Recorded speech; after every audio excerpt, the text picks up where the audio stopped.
কোনো এক সময়ে ভগবানপুর নামক একটা গ্রাম ছিল, যে গ্রামটা ছিল চারিদিক থেকে পাহাড়ে ঘেরা এবং সেখানে ছিল বিস্তীর্ণ সবুজ সবুজ মাঠ। সেই গ্রামেই বসবাস করত অজিত এবং তার পরিবার। তার পরিবার বলতে ছিল তার স্ত্রী অমলা এবং তার একমাত্র মেয়ে মালাবতী। অজিত ছিল একজন চাষি। তার সংসারে অর্থের অভাব থাকলেও তার সংসারে কখনো সুখের অভাব ছিল না।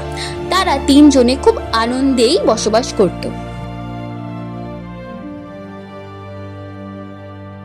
অমলা অমলা শুনছো? তাড়াতাড়ি আমাকে একটু জল দাও। আর আমাদের মেয়ে মালা কোথায়? আমি আসলেই তো সে ছুটি আছে, তাকে তো দেখছি না। আরে কেন তুমি আমাকে জিজ্ঞাসা করছো? সারাদিন শুধু ওর গ্রামে ঘুরে ঘুরে জিভ সেপা করা।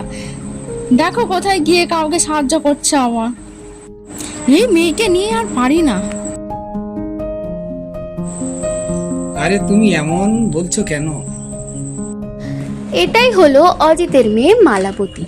মালাবতী ছিল খুবই সাহসী একজন মেয়ে, আর সে কখনো কাউকে বিপদে ফেলে রেখে চলে যেত না। কারোর বিপদে তাকে সাহায্য করাই ছিল তার এক পরম কর্তব্য। একই বন্ধু, তোমাকে দেখে এরকম দুঃখিত, ক্লান্ত আর চোটগ্রস্ত মনে হচ্ছে কেন?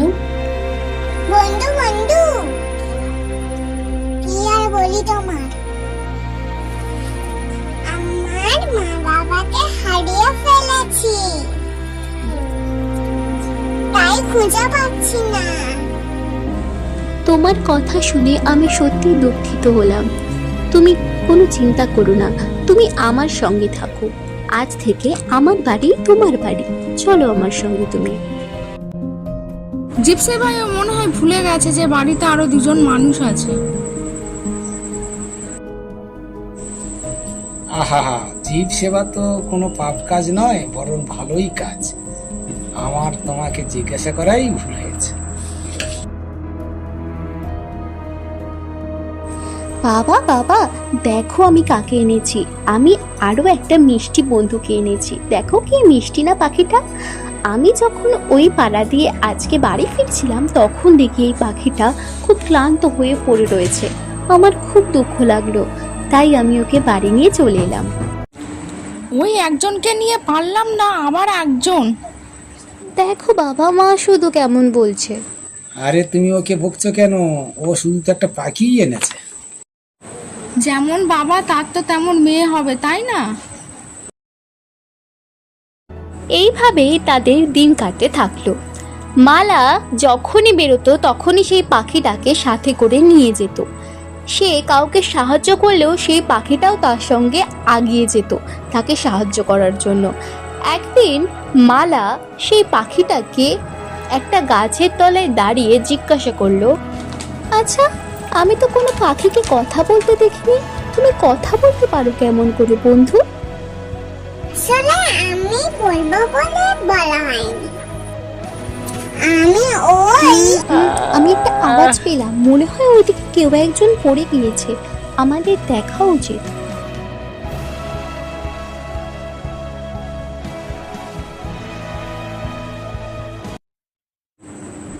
এ কি বুড়িমা, এ কি হয়েছে আপনার? বুড়িমা, আপনি কি ঠিক আছেন? আপনার তেমন কোনো চোট লাগেনি তো? আর বলো না বাছা, বয়স হয়েছে তাই নিজের ভারসাম্য হারিয়ে পড়ে গিয়েছিলাম। আপনি চিন্তা করবেন না বুড়িমা, আমরা আপনাকে বাড়ি পৌঁছে দেব। ধন্যবাদ বাছা, তোমাদের মতো মেয়ে আর এখনকার দিনে পাওয়া যায় না। তুমি খুব ভালো থেকো, আমি তোমায় আশীর্বাদ করলাম।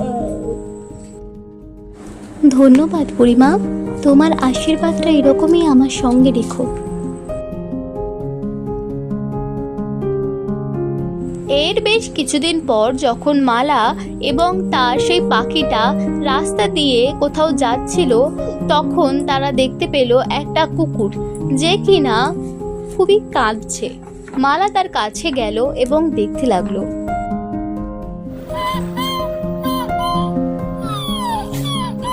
এ কি, তুমি কাঁদছো কেন? তোমায় তো দেখি ক্ষুধার্ত বলে মনে হচ্ছে। আচ্ছা দাঁড়াও, আমি তোমাকে কিছু একটা সাহায্য করছি। মালা সেই কুকুরটাকে একটা রুটি খেতে দেয়, যা দেখে কুকুরটা খুব খুশি হয় এবং মালাও খুব খুশি হয়। বেশ কিছুদিন পর এমন ভাবেই দিন কাটছিল।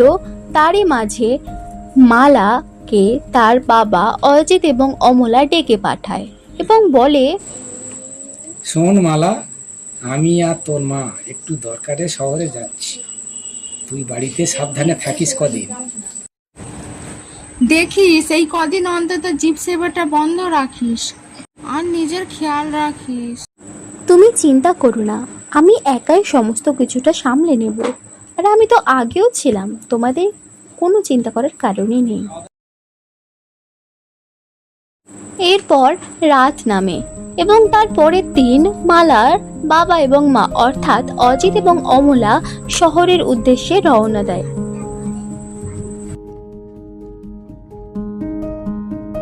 একদিন যখন মালা তার সেই পাখিটাকে নিয়ে গ্রামে ঘুরে বেড়াচ্ছিল, তখন সে একটা জঙ্গলের মধ্যে পৌঁছে যায় হাঁটতে হাঁটতে। সে নিজেও বুঝতে পারে না যে কখন সে জঙ্গলের মধ্যে প্রবেশ করে ফেলেছে। সে সেখানে দেখে একটা বাচ্চা মেয়ে সেখানে অঝরে কেঁদে চলেছে। সে তার কাছে যায় এবং তাকে জিজ্ঞাসা করতে থাকে,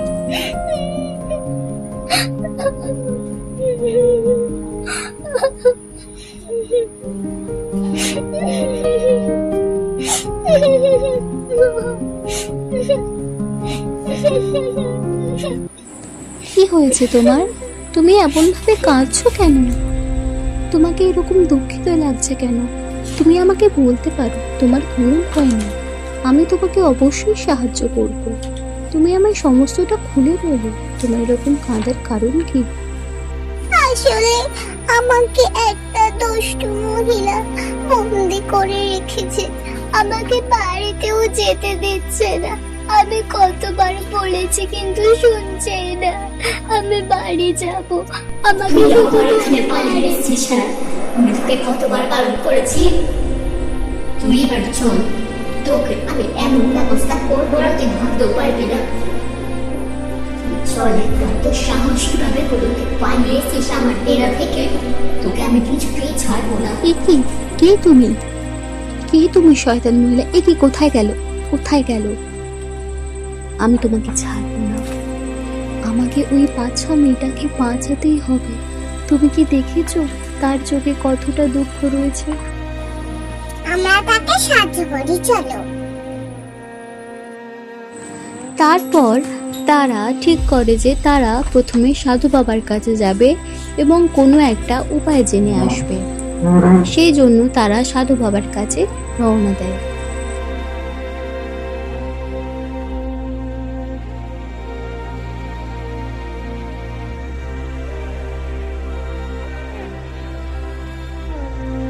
তারা সাধু বাবার কুটিরের সামনে গিয়ে উপস্থিত হয় এবং ডাকতে থাকে, সাধু বাবা, সাধু বাবা।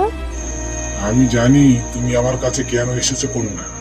তোমার ওই শয়তানটা ছুরিটাকে পুড়িয়ে ফেলতে হবে, তবেই জয়ী হবে। মালা সাধু বাবার কথাটা শুনে এবং বুঝতে পারে। সে বলে, ধন্যবাদ সাধু বাবা, আমি আপনার কাছে জানতাম আসলে কোনো নিশ্চয়ই উপায় পাবো।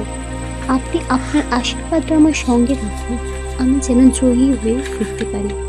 প্রণাম সাধু বাবা।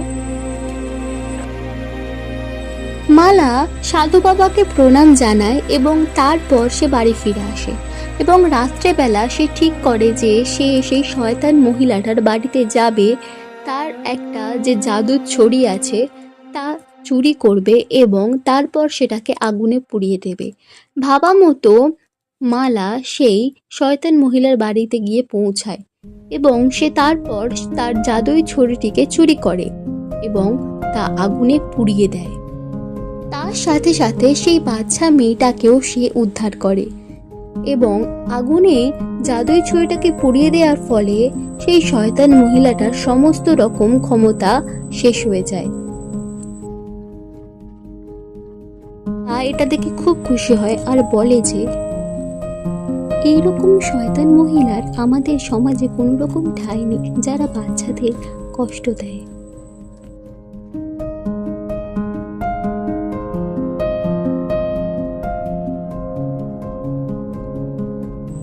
বেশ কিছুদিন পর মালা ভাবতে থাকে যে তার সেই মিষ্টি পাখিটাকে সে আর খুঁজে পাচ্ছে না, কোথায় গেল। সে দুঃখিত হয়ে কাঁদতে থাকে। মালা, মালা, কি হয়েছে তোর? বাবা, আমি আমার সেই মিষ্টি পাখিটাকে আর খুঁজে পাচ্ছি না। আমি সেদিনের পর থেকে তাকে আর কোথাও দেখতে পাচ্ছি না, আমার খুব কষ্ট হচ্ছে। তুই চিন্তা করিস না মা, হয়তো ওর পরিবারকে খুঁজে পেয়েছে, তাই চলে গেছে, আর কাঁদিস না। তাদের যখন কথাবার্তা চলছিল সেই সময় একজন রাজা তাদের ঘরে ঢোকে। এ কি, কে আপনি? আপনাকে দেখে তো রাজা বলে মনে হচ্ছে। আসলে আমি একজন রাজা, আর আমি সেই মিষ্টি পাখি যাকে আপনারা আপনাদের সঙ্গে রেখেছিলেন। আমি ওই শয়তান মহিলার অভিশাপের কারণেই পাখিতে পরিণত হয়েছিলাম এতদিন। এই কথাগুলো শুনে তারা খুব খুশি হয় এবং সেই রাজা তাদেরকে জানায় যে সে মালাকে বিবাহ করতে চায় এবং তার রাজ্যে নিয়ে যেতে চায়। যা শুনে তারা রাজি হয়ে যায় আর মালা সেই রাজার সঙ্গে তার রাজ্যের উদ্দেশ্যে রওনা দেয়।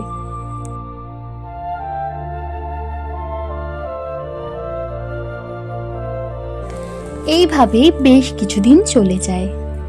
বেশ কিছুদিন পর মালা এবং সেই রাজার বিবাহ সম্পন্ন হয়। তারা খুব আনন্দে বসবাস করতে থাকে সেখানে। আর তাদের প্রজারাও মালা এবং সেই রাজাকে পেয়ে অনেক খুশি।